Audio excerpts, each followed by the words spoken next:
let me introduce myself. My full name is Muhammad Aziz, but you can call me Z. I am 16 years old and I live in Bandung, Indonesia. I live in Indonesia. Of course, my nationality is Indonesian.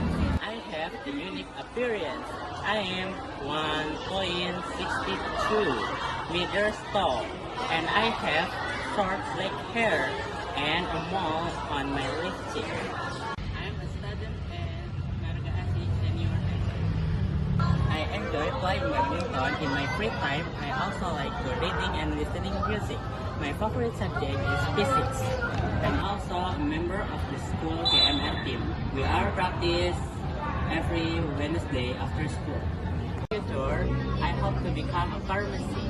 I want to study at the Faculty of Pharmacy. I believe that my hard work and determination now I can achieve my dreams.